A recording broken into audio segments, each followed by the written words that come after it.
Hey, what's going on, guys? This is I don't know if these are going to be numbered or anything, but this is just another video. I did an introduction to some of the basic, I would say, like buttons and attachable like attachments and things like that that you can just really play around with in MATLAB.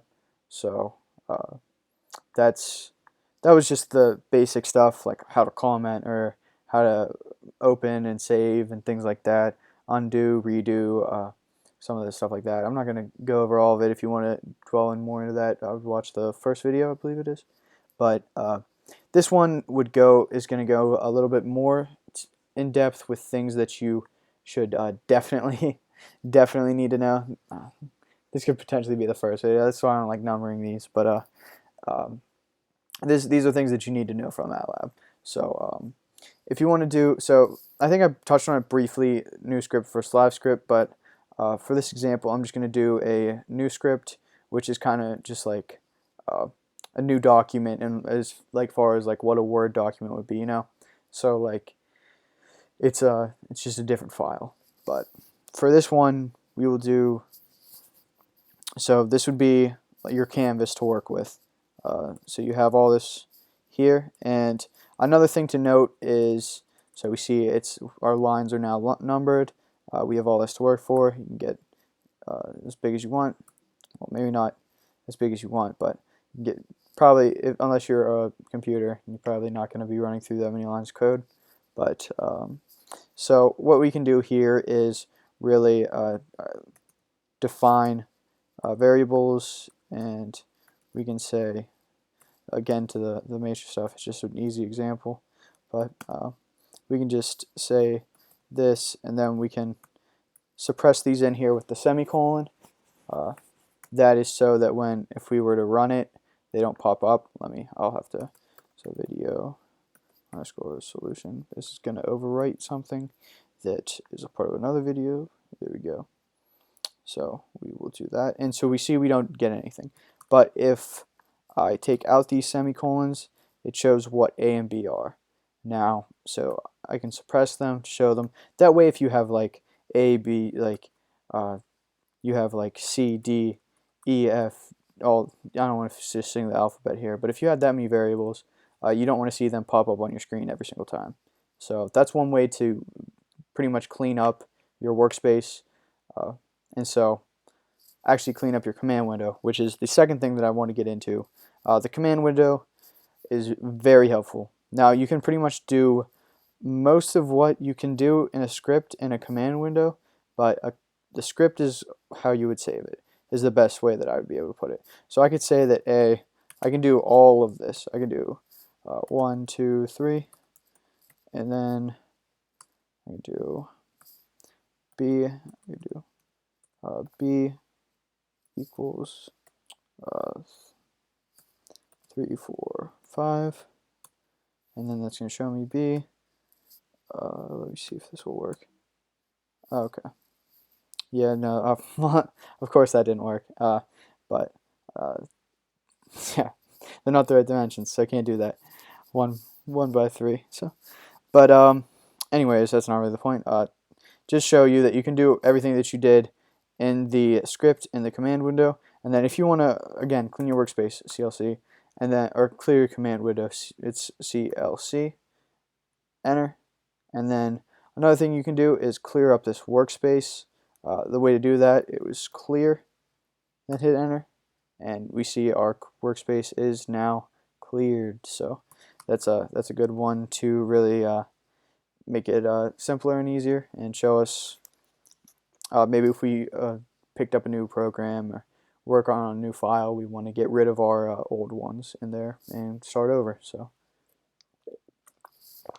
all right, so that's a script versus the command window. The command window just won't save your commands, but it is very useful. Script is definitely to save it and to go back from.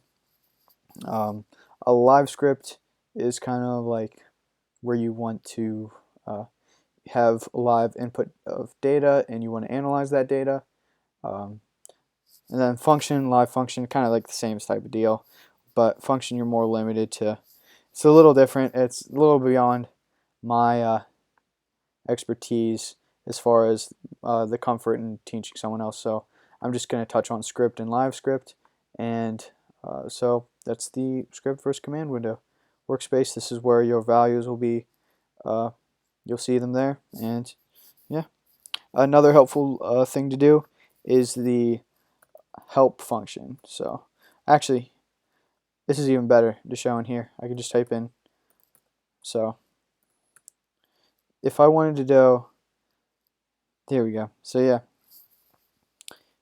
So yeah. See, if I wanted, if I wanted help to clear, I didn't know what clear meant. I was just was trying to learn. I could type that in and then type help, and MATLAB will actually in the command window show me all that it has underneath help that involves clear. So it shows you what clear does, what it removes, things like for every different scenario.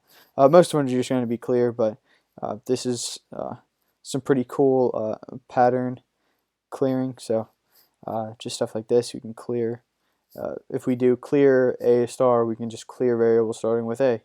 Like that's pretty cool. And so you can do the same thing. Like we can get really specific, like clearing variables starting with B and followed by 3 digits. And that's just things that you wouldn't just honestly pick up through using through intuition. So using the help function is very helpful, and you'll learn things all the time. And then you can also go to like some of the other suggested topics if it doesn't actually give you what you want, because usually they're related. So that is one good thing with the command window and help is it shows. See, I just did CLC, then typed help, and shows all this stuff. So that's really really helpful. No pun intended. But this just to see. I wanted to see what came up. A little curious. Yeah, so you can type in help and pretty much anything, and it'll try its best and help you out. But when it doesn't, or when you don't know something, so you have to know. Like I had to know what an FFT was to get FFT help. Another thing, you can't just type in help afterwards. You have to type it in and then type in help, and so then it gives you all your stuff.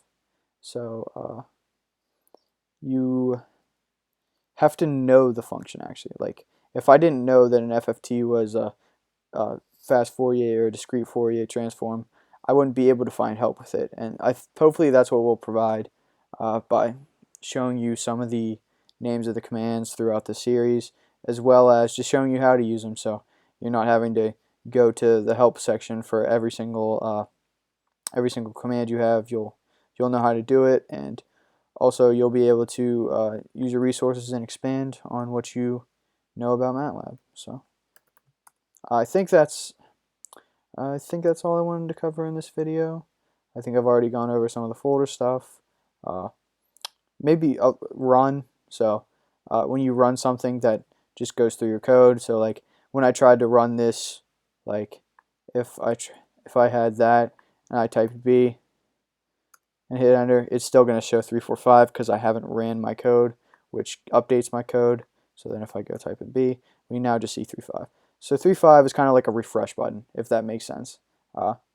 It gets it so your command window and your script are on the same page if you're utilizing both. Now, if you're just using the command window, then obviously you don't have to go through all this. But if you're using the script along with a command window, then you're going to need to utilize that run button. So that's pretty much it. All right, I will see you guys next time, and hope you learned something.